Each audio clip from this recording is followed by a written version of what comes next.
E essa polêmica que existe entre cosmiatria e medicina estética, para a doutora hoje, qual é o maior desafio da cosmiatria?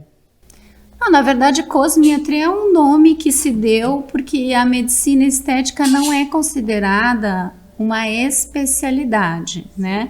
Então, eles acabaram dando esse nome, mas também cosmiatria não é uma especialidade, Também não é. né? Uhum. Mas ficou um termo sendo aceito pela comunidade científica, Sim. né? Então, assim, às vezes tem coisas que são passadas nos panos quentes, eu não sei explicar direito. Mas o que a gente aprendia naquela época e o que a gente aprende hoje é basicamente a mesma coisa, cuidados com a pele, lasers e tecnologias injetáveis, era a mesma coisa que foi evoluindo, né, gente? E eu posso polemizar aqui? Deve. Ah, é? Fogo no parquinho. Audrey, qual é a sua opinião da entrada de não médicos na área de estética?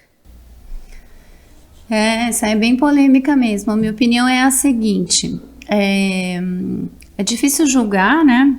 Na verdade, a gente começou isso há muitos anos atrás, como eu estou te contando, há mais de 20 anos atrás, e os que mais fazem, que não são médicos, fazem há 5 no máximo, né, 8 anos, não mais do que isso, enfim. Isso não quer dizer nada. Eu acho assim que se o profissional ele estuda e ele é apto a fazer o procedimento, não me cabe julgar.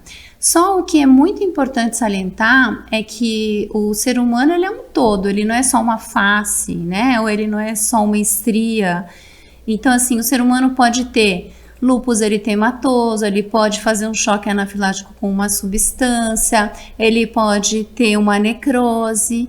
E eu pergunto se esse profissional é capaz de, por exemplo, pegar um acesso venoso quando o paciente está passando mal, né? Eu te disse, como eu sou cirurgiã geral e eu trabalhei 8 anos em emergência médica, eu pego um acesso, eu sei tratar um choque anafilático, se o paciente tiver, como eu já tive uma taquicardia, ou se ele tiver uma necrose, eu sei desbridar e rodar um retalho para cobrir aquele defeito. Então, assim, o meu questionamento é esse, porque eu já vi entrevistas de profissionais, por exemplo, de outra área, da biomedicina, mas e se o paciente complica? Daí ela disse, se o paciente complicar, ele vai ao pronto-socorro e lá ele é atendido.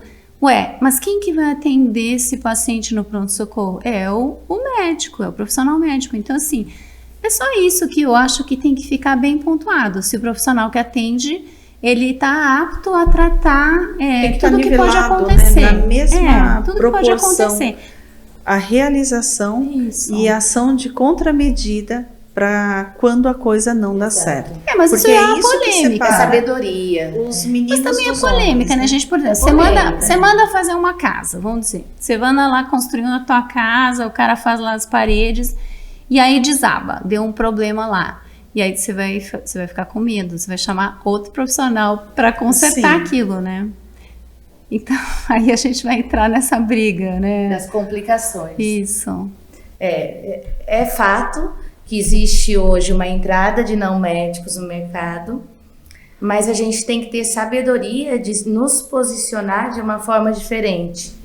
Olhar para si e fazer o seu diferencial em si, porque o seu diferencial dentro da sua especialidade ou dentro da sua entrega é o que vai fazer a diferença, né? Não adianta a comparação.